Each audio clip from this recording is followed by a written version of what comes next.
and the returns, the reduced utility bills, are able to pay back the loans and revolve back into the fund and be a sustainable fund for years to come.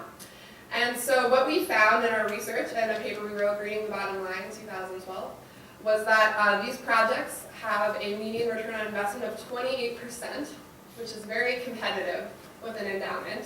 So you can't argue that there's no financial gains from this. And a median payback of 3.5 years. And besides that, just benefits of not only are you seeing awesome paybacks, but you're reducing the operating costs at the same time, because when you insulate a building, all of a sudden your utility bill is forever lower. After you pay back that loan, your utility bill is still lower for years into the future, which is amazing. It also provides experiential learning for students who want to work on sustainability and energy efficiency. And we talk about mission-related investing, which usually involves investing in good companies. But what if we took that same money and just invested it back into the campus? And so not only are you gaining returns and investing, but it's also you're getting new infrastructure at the same time. It's kind of a double win. And so we've even seen multiple universities seed a green revolving fund from their endowment. One of those universities is Weber State in Utah. And they actually have quite a small endowment and used 8% of their endowment in 2010 to fund a green revolving fund, a $9 million green revolving fund, which is a huge portion of their endowment. It's more than you all have invested in, or percentage-wise, in fossil fuels. So this green revolving fund is going to repay their its endowment loan with interest in 9 years, and it will reach $1 million in annual energy savings by 2015. So that's a really big number. And then Caltech is another example of a university that's seeded from an endowment. They have an $8 million fund that they created in 2009. By August 2010, they were able to reduce the school's energy bills by $1.5 million, so a year later. And they saw an average return on investment of 33% from projects. Just a quick example of that, they invested about $620,000 in energy efficiency in 2009 and saw $409,000 payback in 1 year. So that was a 1.5-year payback in their first year. And as you do more and more energy efficiency projects, you get to the higher stuff up there. So it's, maybe it's not lighting projects, which are really quick payback, but you might get into renewables, which will pay back a little bit slower, but still have returns. So basically, a green revolving fund helps reduce the carbon footprint while gaining returns and goes along with the whole mission. I'm sure that Tufts has something written in the mission about sustainability and environmental commitment. So, Tufts has $70 million, by my math, in fossil fuels. And no, we probably don't want to create a $70 million revolving fund. Harvard has a $12 million revolving fund, and the University of Vermont has a $13 million, just to top that. So there are some big ones out there that can do a lot of work. And I'm pretty sure Tufts already has a green revolving fund about $1 million. Something like that. And we would love to work with you guys to make that larger if you're divesting and need a new place to put it. And that's what we do at the $1 Billion Green Challenge. We have a lot of resources to help you create a stronger green revolving fund, get everyone involved. I've been creating a website to help you measure those energy and financial savings from every project. And we have a lot of connections here. Neva Goodwin, are you in the audience? The co-director of the Global Development and Environment Institute here is on our advisory council. And we're located really close. We're in Harvard Square. So anyone that's interested in kind of seeing more about what we do and seeing the tool I created for funds, please contact me after this. But yeah, happy to talk about other investments.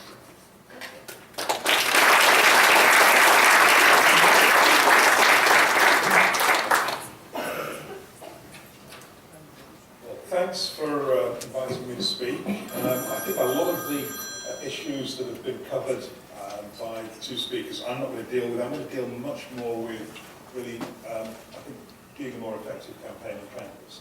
And I'll go into that in a minute. But just before that, 1977 I started as an undergraduate at Durham University in the north of England.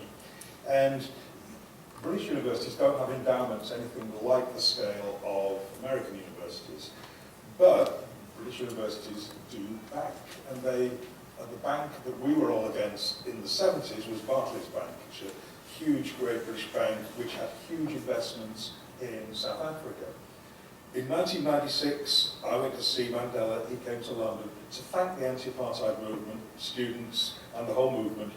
And he singled out the actions of students in divesting or disinvesting, as we called it in the UK, disinvesting in banks like Barclays. We just switched our accounts to other banks that were not as involved. So it does work. And one of the things I want to say is that there's a lot of faculty of my age who have been involved in the anti-apartheid movement and have actually have helped to make change. These are your allies in, as I go on to talk about how you can involve faculty in this.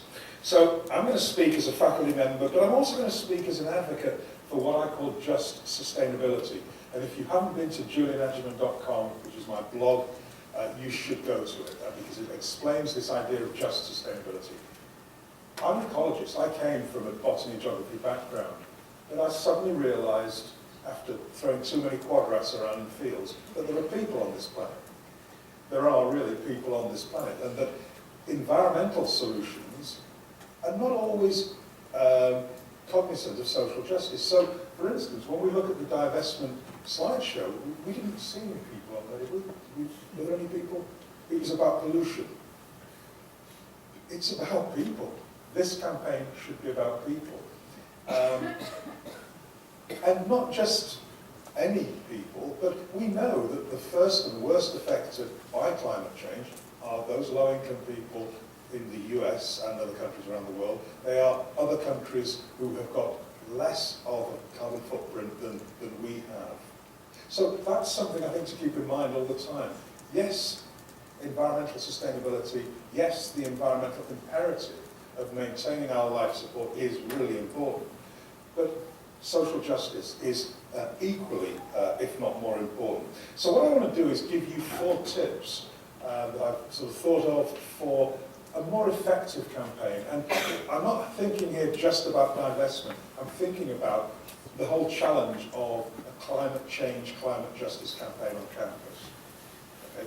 Because, as Bob said, means and ends here. Well, divestment is one part of the jigsaw. Building a broader constituency for climate change action is absolutely necessary. So my first point is broaden your base. Do you look like Tufts? Do you look like Tufts? That's my question to you. So look around. Are we Tufts University? I looked on the divestment website and I saw that you have 2 endorsements at the moment. Peace and Justice Studies, good old Dave, and Bruce, and the Tufts Sustainability Collective. You've rounded up the usual suspects. Go and find some unusual suspects, some other groups on campus. And I think my second point is if you broaden the notion of this divestment campaign, that it's about social justice, because it is about social justice. If you broaden it, then you may well get into a different discourse with different groups of students who can then understand that this divestment isn't just a bunch of sustainability activists wearing Birkenstocks. Not there's anything wrong with Birkenstocks, they're 2 pairs. It's not just a bunch of sustainability activists, that it is a group of people who are concerned about environmental protection and social justice as well. So think about that as well in terms of broadening your base. Third point, I again went to the divestment website and it said faculty and alumni, and there was only a button for alumni to get involved. So how do faculty get involved? Well, you've got to take this to the faculty. As I said, I think there will be a good response. You're all in lectures, talk to your advisors, talk to the faculty, but I think you need to get to the Faculty of Arts and Sciences, Engineering, all the faculties at Tufts, and get a resolution for a vote on each of the faculty committees. Now, You've got to do the research and find out which committee is most likely to be receptive to this. It might be a general meeting of the Faculty of Arts and Sciences, but I'm sure that when one campus votes for this, other campuses will vote as well. So again, use faculty who I think could also have, this also could have the dual effect of making us think about where our pension funds are. So that's a spin-off from this. Because one thing that really annoyed me about TIAA CREF, where I have some of my pension funds, they started restricting the funds that we could invest in. Gone was my social choice fund, and it now is just a bunch of funds which I think are probably not the funds that I would choose to be in. So I think you might, if you engage faculty in this divestment talk, also get them thinking about where their pension funds are. Final sort of point is we have a golden opportunity at the moment. There is a strategic planning process going on at the university. I think you've heard of this. Provost Harris and President Monaco have initiated this strategic planning process. This is an opportunity for you to have your voice heard. I happen to be on the Impact on Society group, which is a committee that is feeding into the strategic plan. Our group is tasked with 4 questions, but 2 of which are very relevant. What should be Tufts' principal goals with respect to its impact on society? Second, what other critical impacts on society issues should Tufts expect to face in the next 10 years? Bob talks about 100 years. You know, we can talk about 100 years, but in 10 more years, we're going to have an even deeper crisis. So there are 2 aspects of the strategic planning that I think you can have an impact in.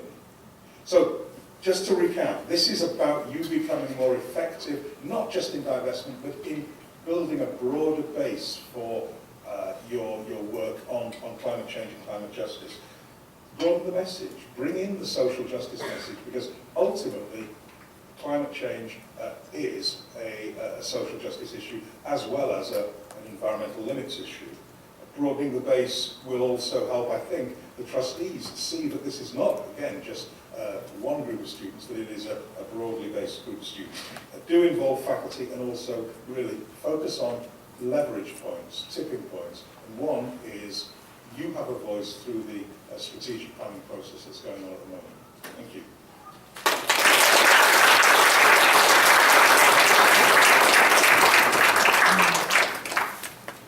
So we're going to open up for question and answer. Please take advantage of this opportunity. These are the experts, and we've got them here. So does anyone have a question about anything that was mentioned?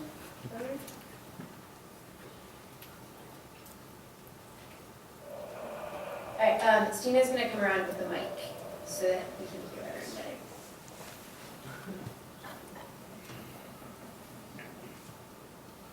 Hi, I'm curious to know what the divestment movement was like for South Africa on your campus. This is to Professor Ajuman, but other people as well who are involved. What it was like in terms of what? Well, just what the movement was like on your campus. I guess the environment, the atmosphere, how you guys organized. It was different, I think, to what's going on now. Only in the sense that that this was something that students had to do themselves, was to divest from Barclays Bank. So it was much more about stopping your friends. There were protests outside the bank. And we really did a lot of one-on-one sort of pressure to get our friends not to bank with Barclays. It was, in a sense, it was a lot easier. So it wasn't, but we also were pressuring the university as well, obviously, who had maybe funds, research funds invested in the bank. So it was on 2 levels. It was on the personal level of student activism and stopping your friends. You know, you wouldn't let your friend drive home drunk, well, you wouldn't let your friend bank with Barclays.